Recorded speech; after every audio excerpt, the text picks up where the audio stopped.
kita panjatkan kepada Allah Subhanahu wa taala.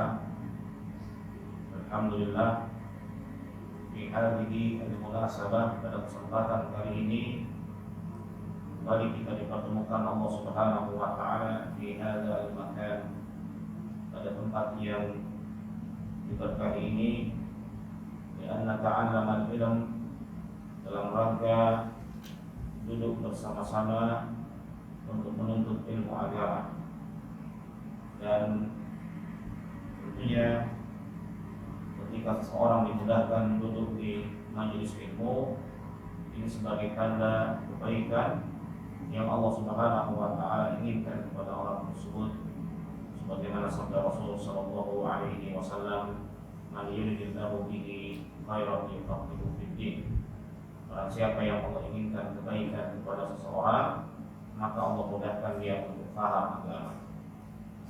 Pemahaman terhadap din ini merupakan kenikmatan yang luar biasa, tidak diberikan kepada semua orang, kecuali kepada orang-orang yang memang dihendaki oleh Allah Subhanahu wa taala. Shalawat dan salam senantiasa tersampaikan kepada Nabi Muhammad sallallahu alaihi wa ala alihi wasallam, kepada keluarga, para sahabat, dan kepada segenap umatnya yang istiqamah di atas sunnah-sunnahnya. Kita memohon kepada Allah Subhanahu wa taala agar diberikan kekuatan untuk senantiasa istiqamah. Para hadirin, a'azzani Allah wa iyyakum.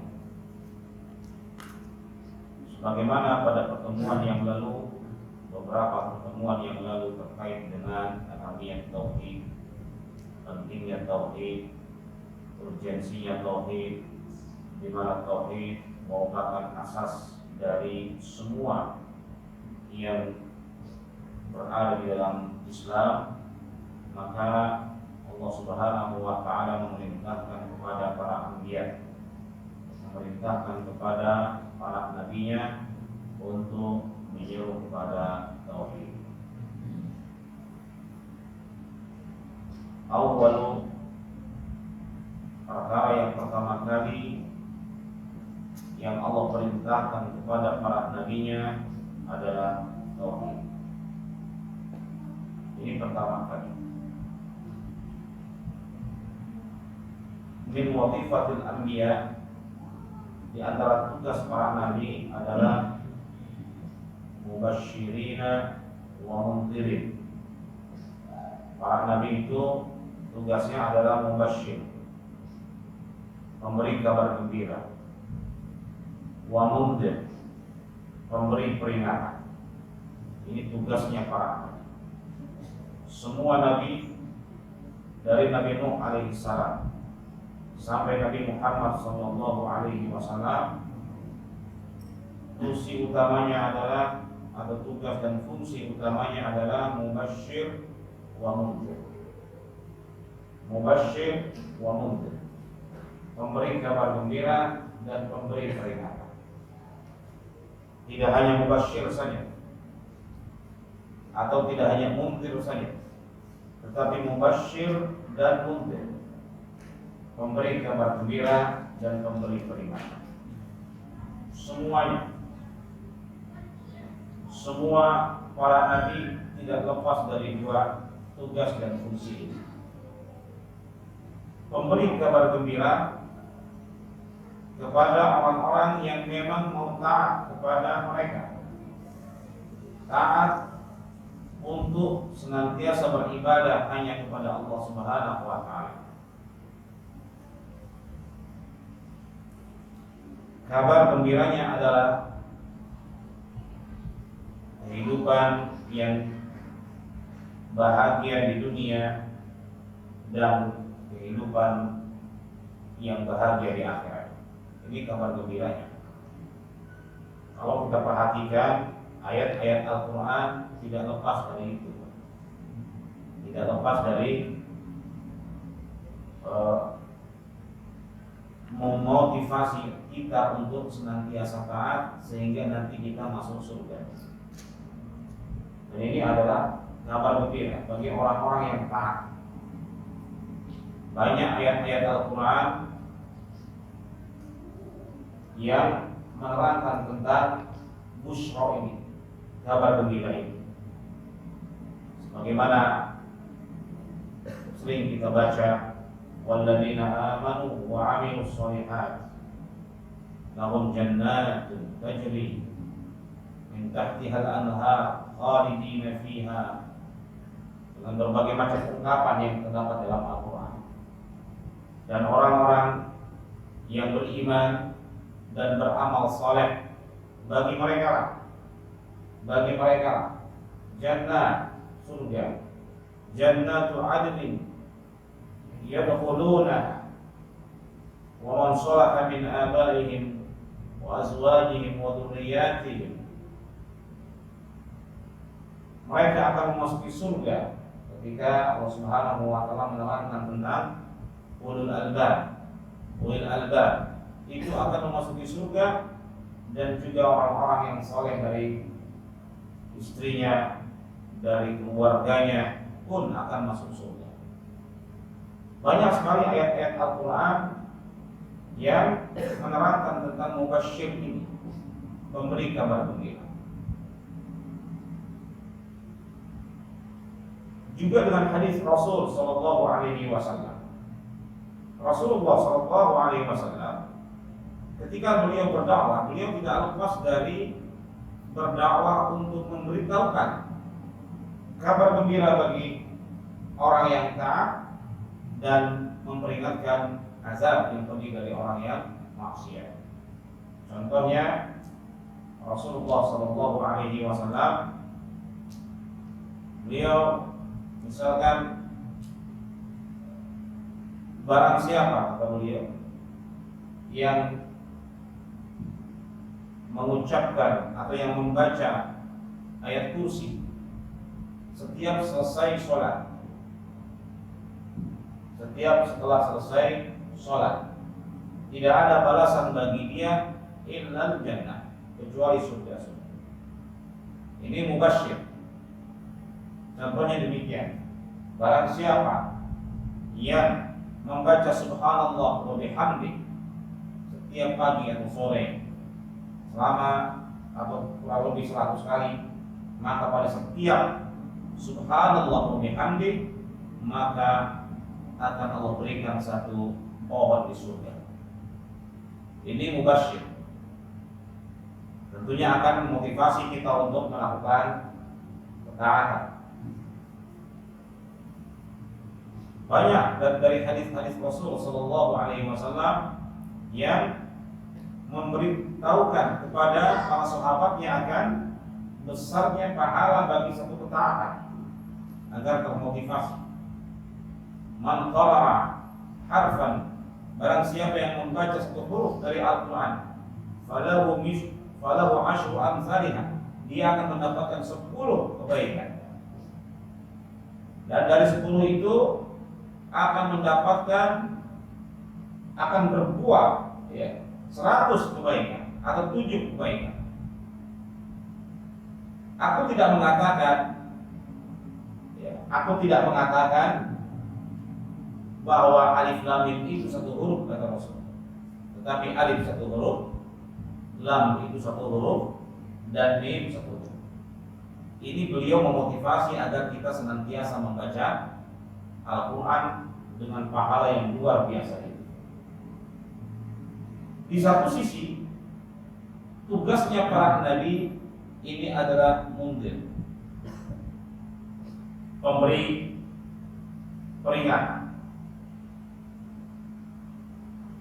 Bagaimana Allah Subhanahu wa taala dalam Al-Quran senantiasa memberi peringatan akan azab yang pedih bagi pelaku-pelaku kekafiran.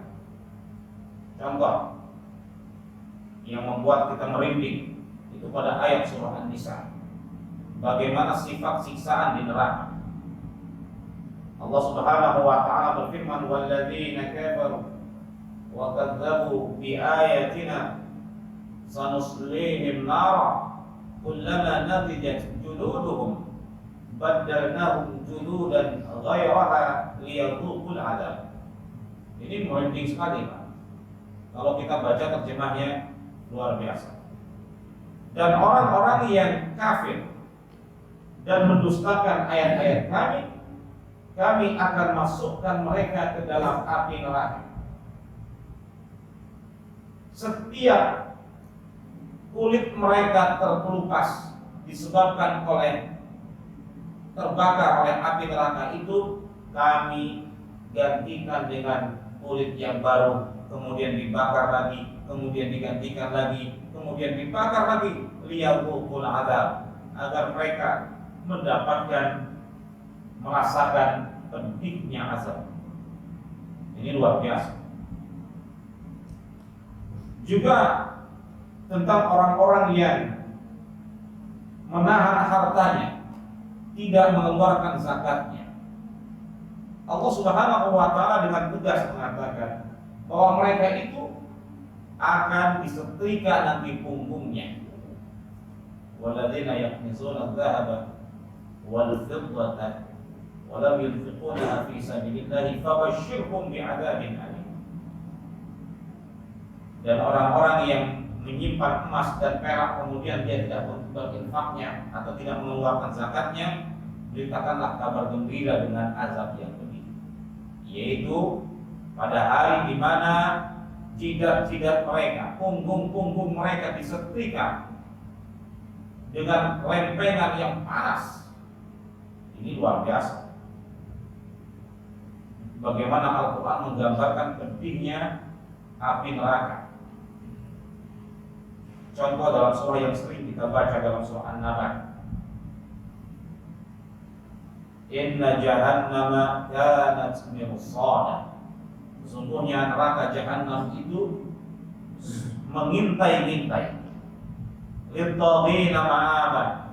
Tempatnya neraka jahanam itu adalah tempat bagi orang-orang yang berbuat berlebih-lebihan.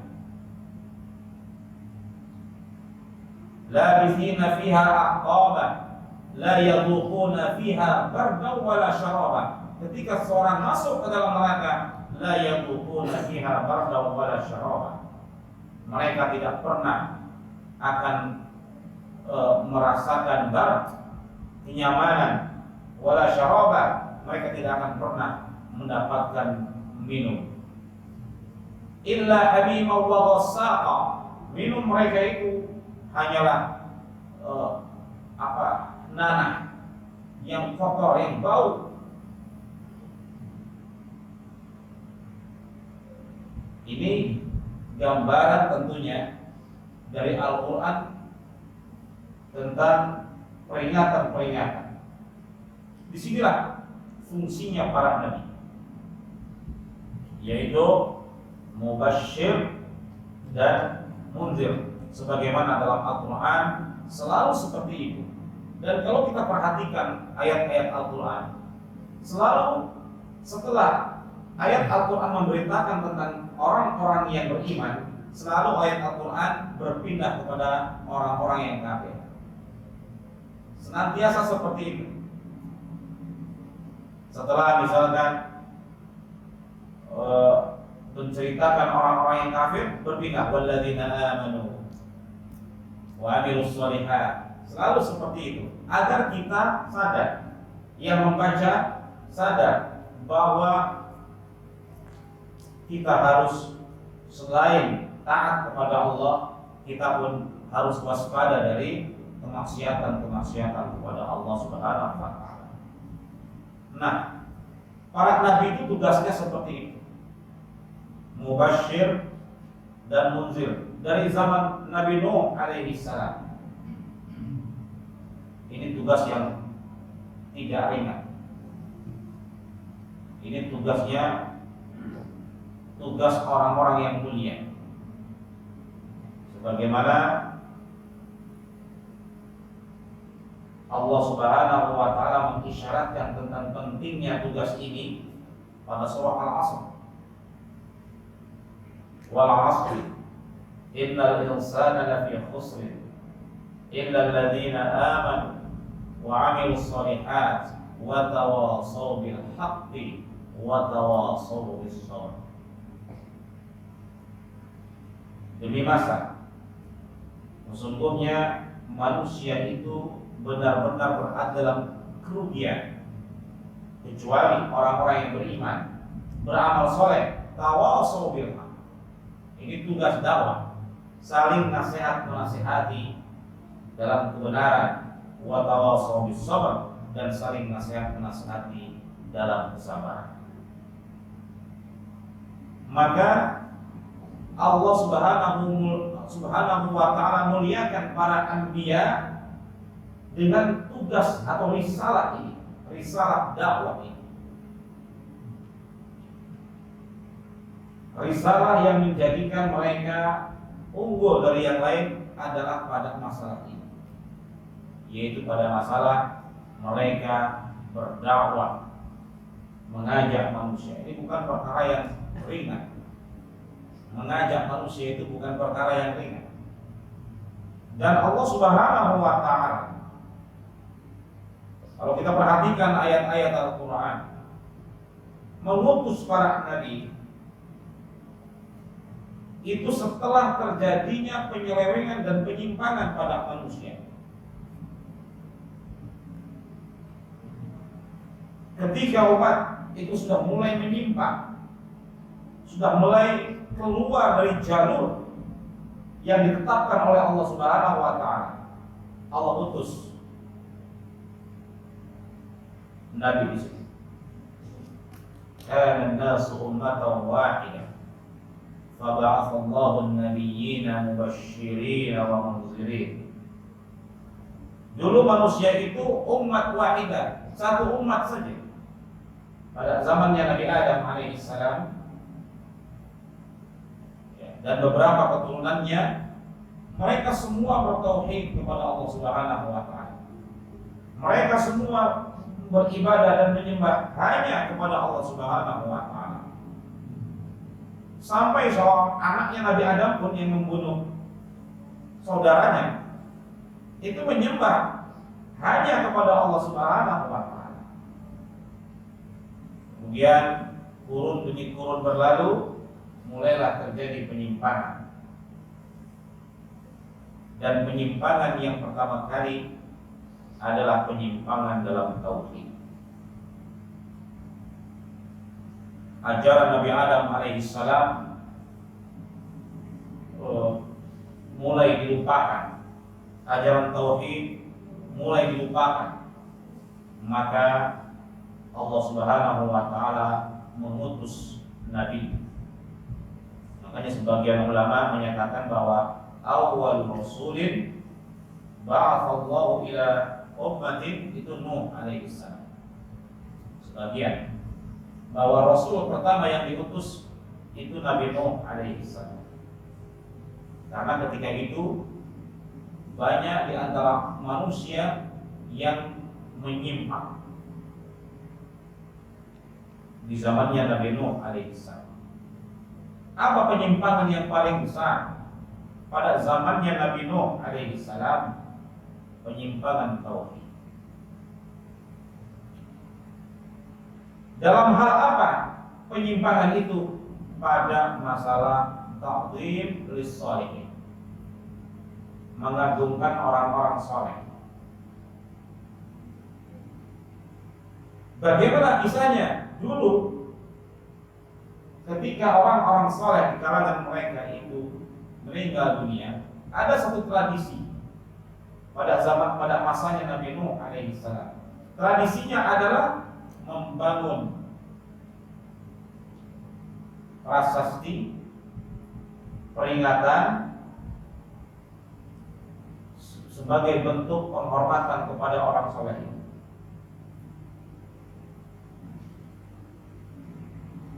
Mulailah terjadi pengagungan. Di mana itu tempatnya, Pak? Di kuburan. Iya kan? Orang meninggal di kuburan. Disitulah terjadi fitnah. Iblis membisikkan kepada mereka untuk membedakan kuburannya orang-orang soleh itu.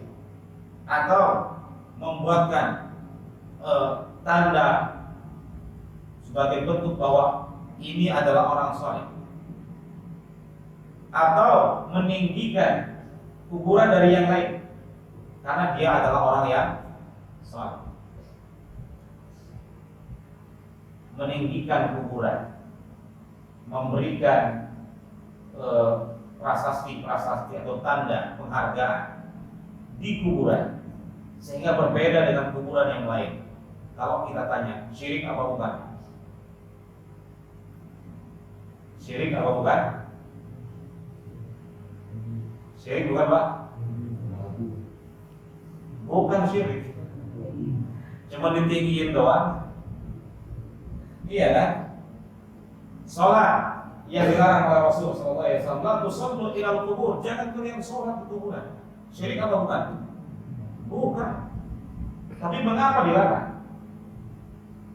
Mengapa sampai Allah Subhanahu wa taala utus Nabi Nuh alaihi salam? Karena itu akan menjadikan seseorang, atau itu adalah jalan menuju kesyirikan.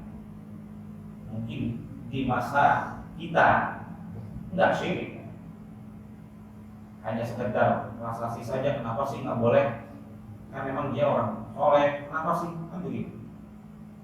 Tapi kalau di zaman kita masih satu masa sudah syirik, tanahnya udah diambil. Benar kan? Itu sudah masuk syirik. Dia menganggap tanah ini lebih mulia. Ini tanah kuburannya Uje. Bangga dia, bawa ke kampungnya, dimasukin pot. Anaknya nanya, Bu, ini pot tanah ngapain? Kenapa kalau di sini? Kenapa nggak dibuang aja? Nah, ini tanah kuburannya Uje. Begitu. Ini mah sudah syirik, masih satu masa. Pada masa Nabi Nuh alaihissalam nggak sampai segitu-gitu banget gitu. Baru sebatas bangga saja. Tapi Allah Subhanahu wa taala turunkan Nabi Nuh alaihissalam untuk memberikan peringatan kepada umatnya. Ternyata mulailah mereka melakukan kesyirikan.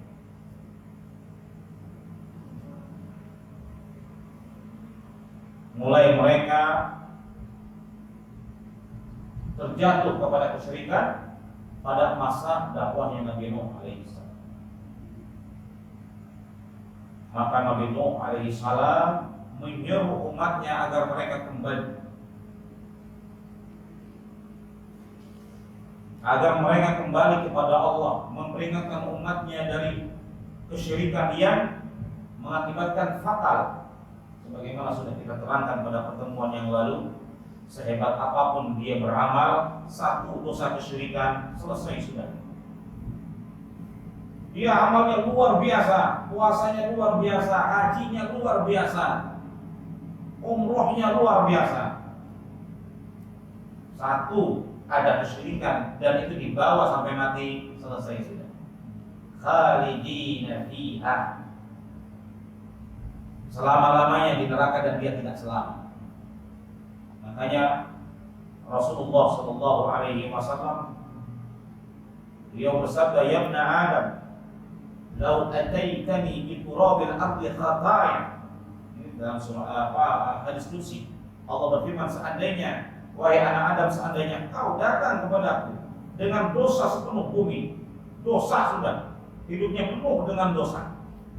Tsumma laqitani la tusyrik bi syai'an.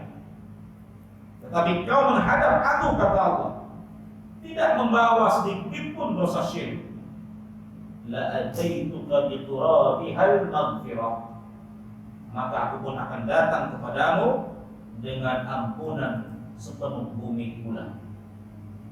Ini menunjukkan betapa syirik ini perkara yang menghancurkan,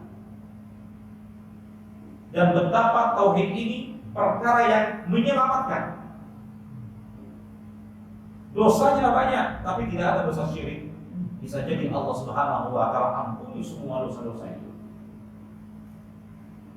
Makanya Nabi Nuh alaihi salam, stressing dakwahnya Nabi Nuh alaihi salam pada masalah ini. Pertanyaannya, berapa tahun Nabi Nuh alaihissalam berdakwah?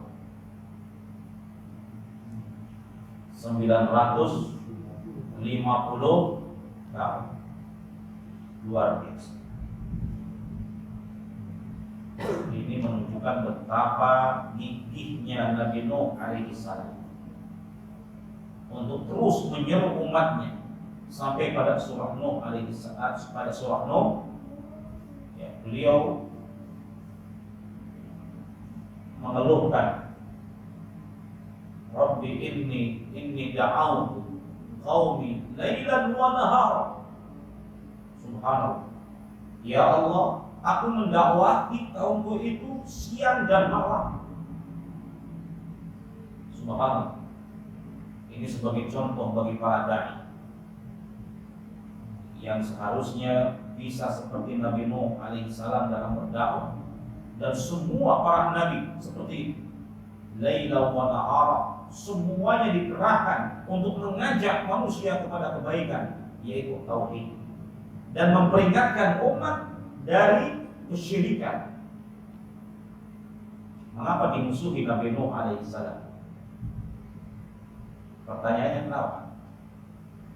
Karena Nabi Nuh tidak hanya mubasyir. Kalau mubasyir, memberi kabar gembira, itu gak akan dimusuhi oleh orang. Mari kita sholat, barang siapa yang sholat dia akan demikian. Mari kita zakat, barang siapa yang zakat dia akan demikian. Ini mubasyir. Barang siapa yang demikian maka akan mendapatkan pahala demikian. Tapi ketika fungsinya sebagai munzir, sebagai pemberi peringatan, disinilah cobaan para nabi. Sebagaimana tadi kita katakan, tidaklah ada satu nabi diutus kecuali pada kaum yang sudah menyimpang, kecuali pada kaum yang penyimpangannya luar biasa. Ketika yang diseru adalah munzir, dia memberi peringatan kepada umat, di sini mulai.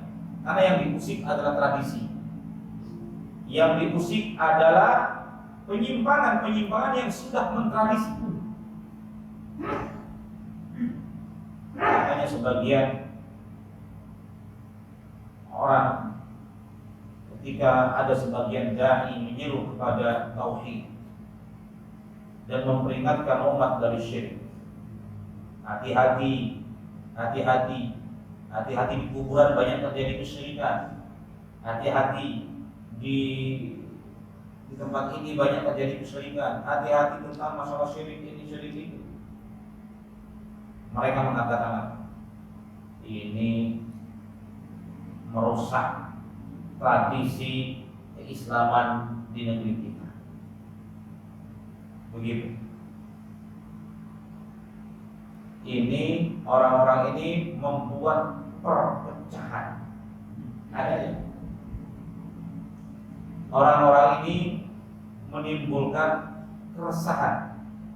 Diksi-diksi yang dipakai persis sama seperti diksi yang dipakai oleh orang-orang umat para nabi yang menentang itu. Wa idza qila lahum ittabi'u ma anzalallahu qalu bal nattabi'u ma alfayna 'alaihi aba'ana. Ketika dikatakan kepada mereka, ikutilah apa yang diturunkan oleh Allah, bertauhidlah kepada Allah, mereka mengatakan, kami cukup dengan apa yang sudah dilakukan oleh nenek moyang kami, tradisi nenek moyang kami.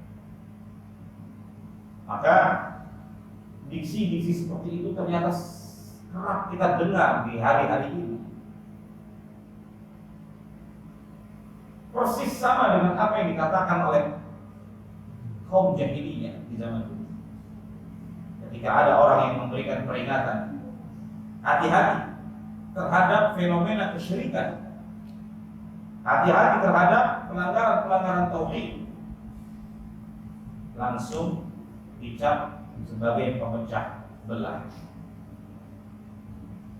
Dan ini adalah hal yang memang kerap didapatkan oleh para penghusung kebenaran. Pada zaman Nabi Nuh alaihissalam, apakah Nabi Nuh tidak dimusuhi? Dimusuhi. Apakah banyak orang yang mengikuti Nabi Nuh? Pertanyaannya, jamaahnya berapa? Paling 2 kali lipat ini. 70 orang doang. Selama 950 tahun, jamaahnya Nabi Nuh itu hanya 70 orang doang yang beriman.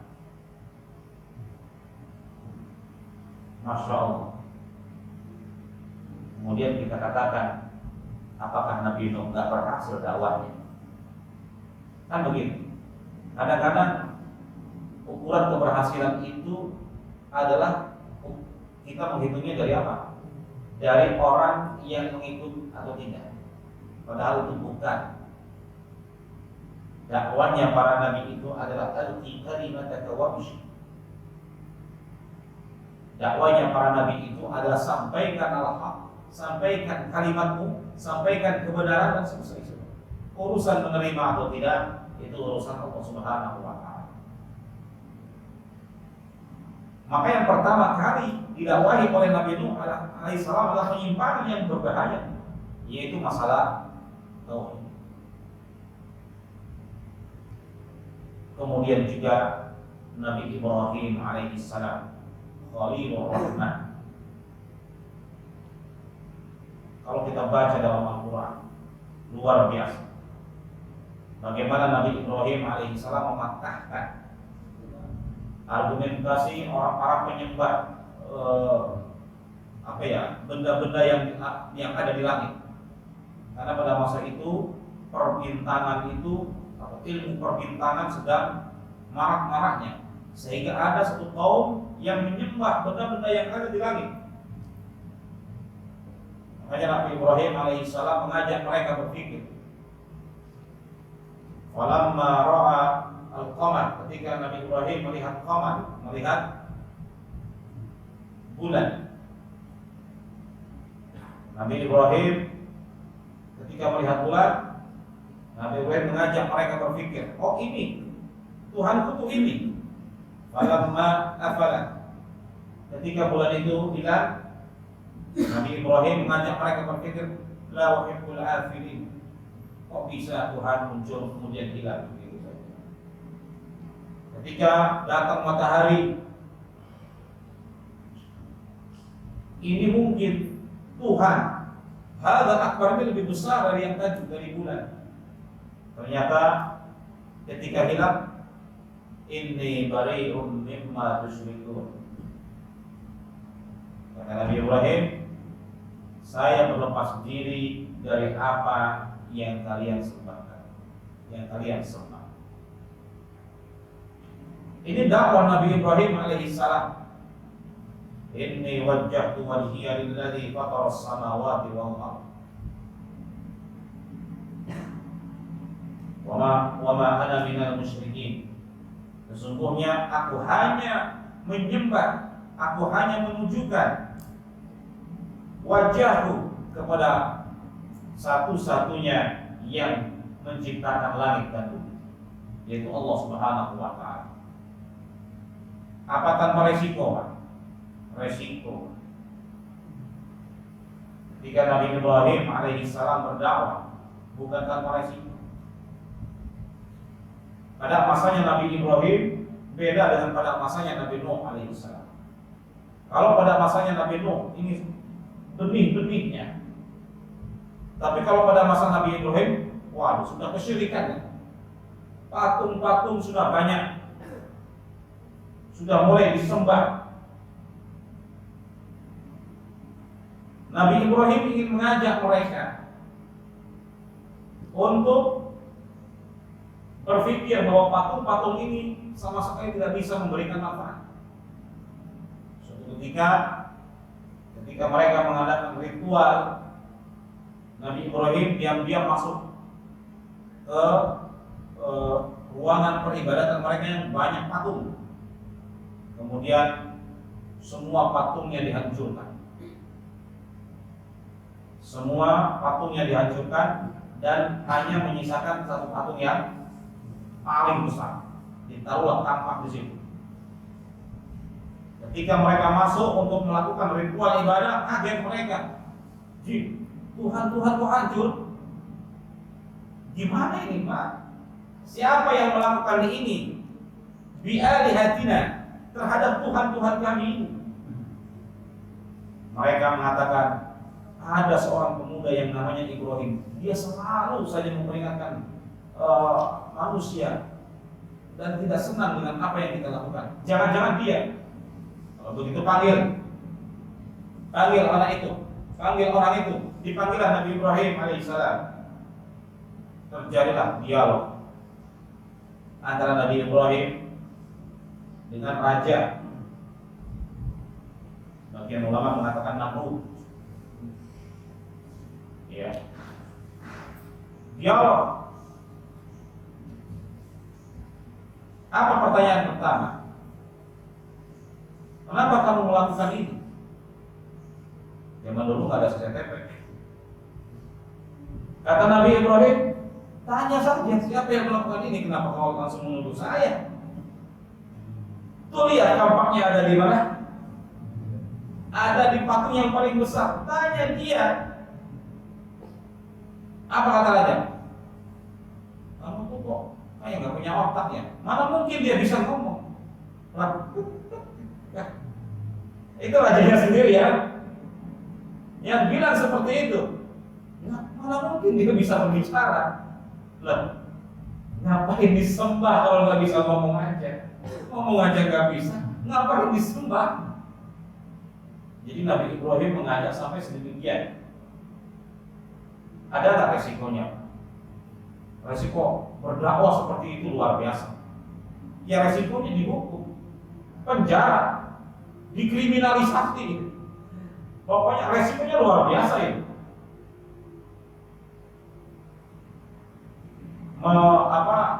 Mengganggu peribadatan gitu ya. Tapi Nabi Ibrahim berani dan mengajak mereka berdialog dan berpikir secara logika bahwa patung-patung itu nggak sedikit pun bisa memberikan manfaat. Karena merasa malu, gengsi, akhirnya sang raja sudah ini ikat dan bakar sudah. Daripada malu, bakar ini bahayanya anak ini. Seperti itu. Juga kepada ayahnya Nabi Ibrahim berdakwah, menyeru kepada tauhid.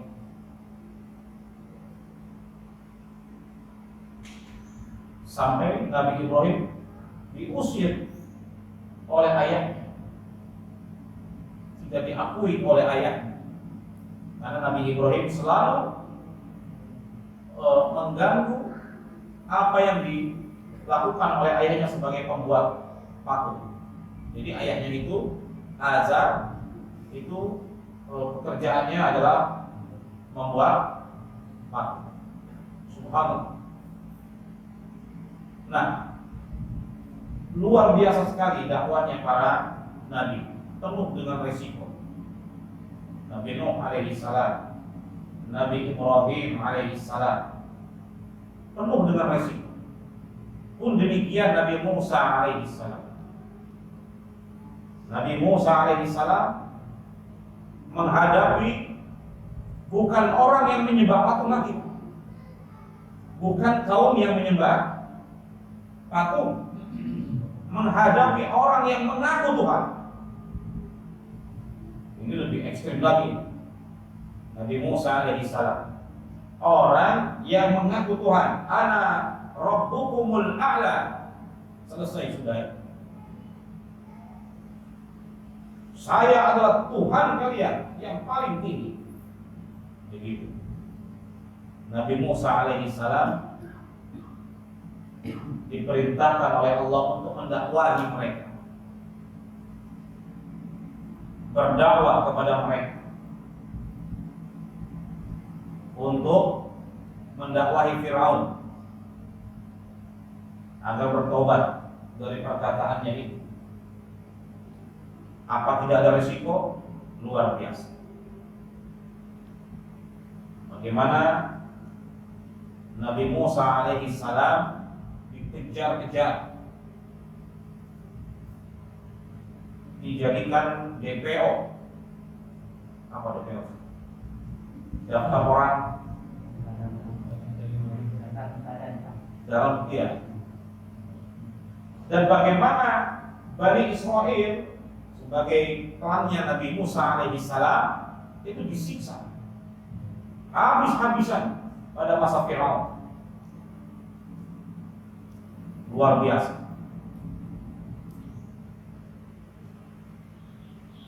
Dan Allah Subhanahu wa taala tenggelamkan Firaun.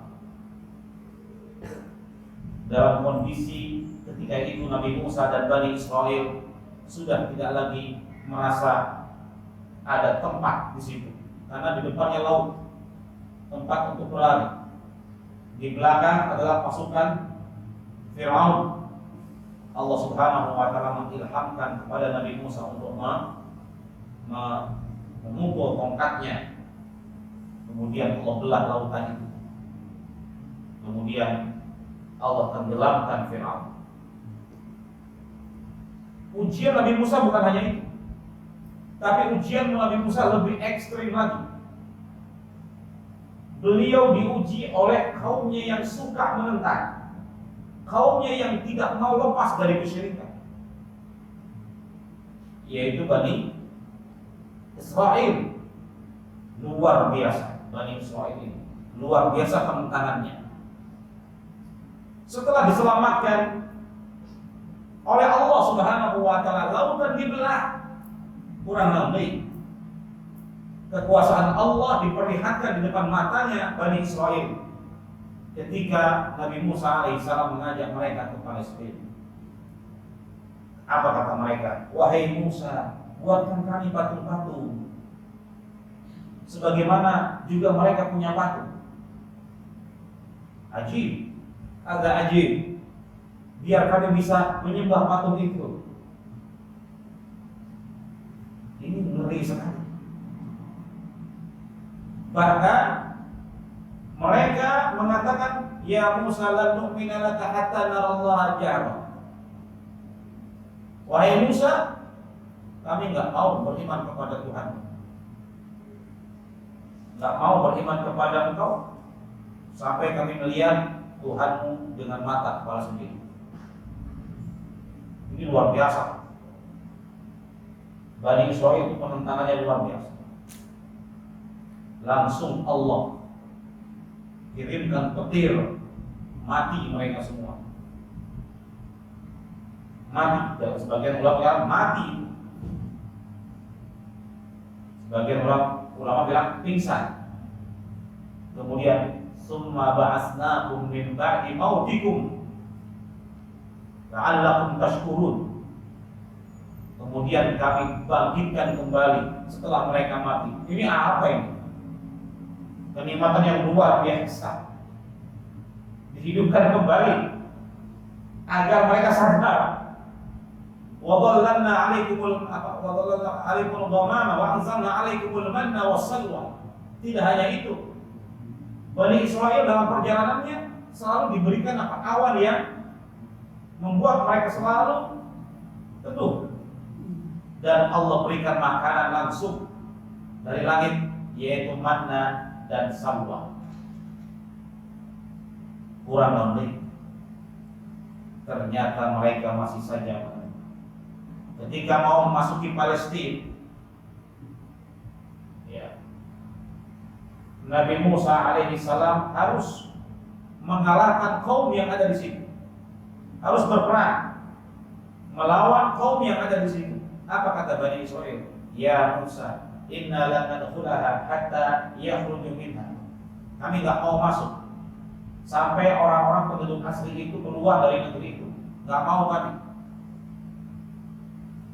Kata Nabi Musa, kalau begitu ya berperang, perangi mereka. Apa kata ini mereka? Ya Musa,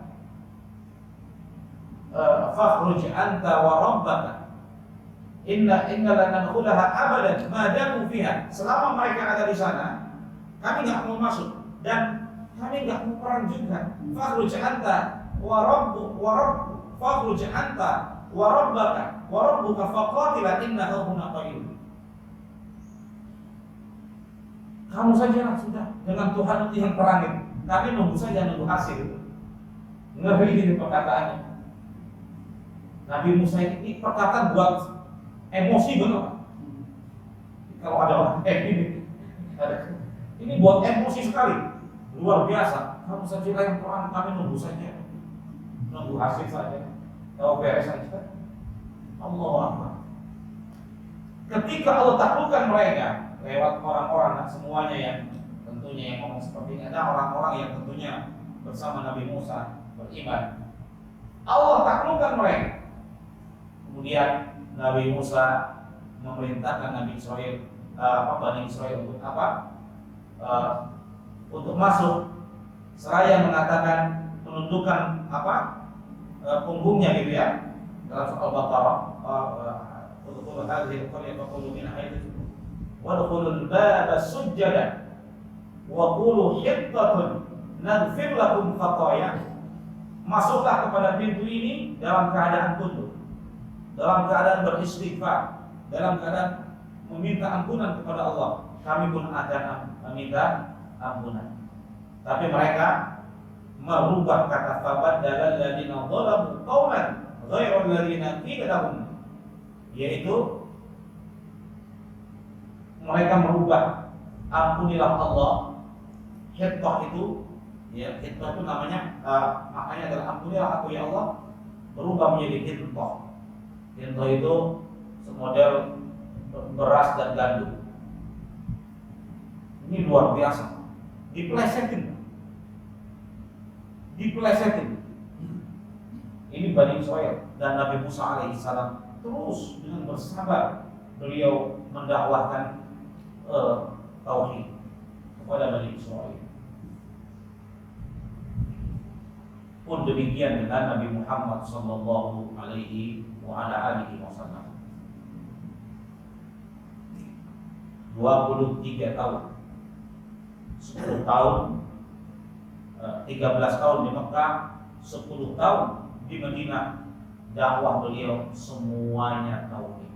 Dari awal beliau sallallahu alaihi wasallam memanggil semua Bani Israil,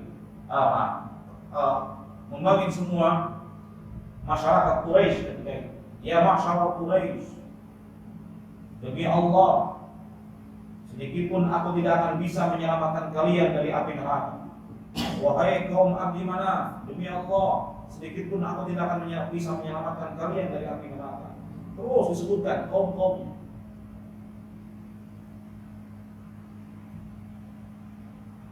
Langsung beliau mengajak mereka agar mereka menyembah hanya kepada Allah dan meninggalkan tradisi penyembahan patung yang sudah mengakar. Dan ini bukan luar biasa tantangannya. Kita tahu sendiri bagaimana beliau sallallahu alaihi wasallam ditentang habis-habisan oleh keluarganya, oleh kerabatnya, oleh masyarakat Mekah ketika itu. Habis-habisan beliau ditentang. Penyiksaan, intimidasi, bahkan Rasulullah sallallahu alaihi wasallam mengalaminya langsung. Pernah dicekik, pernah dilempari kotoran unta, seorang yang mulia dilempari kotoran unta. Para sahabatnya disiksa habis-habisan untuk masalah tauhid ini. Bahkan menjelang beliau sallallahu alaihi wasallam wafat, apa yang beliau khawatirkan? Yang beliau khawatirkan adalah masalah ini. Kata beliau sallallahu alaihi wasallam menjelang beliau wafat, la'anallahu al-yahud. Semoga Allah melaknat orang-orang Yahudi. Ittakhadhu qubur anbiya'ihim masajid, yang menjadikan kuburan nabi-nabi mereka sebagai masjid. Itu menjelang wafatnya beliau.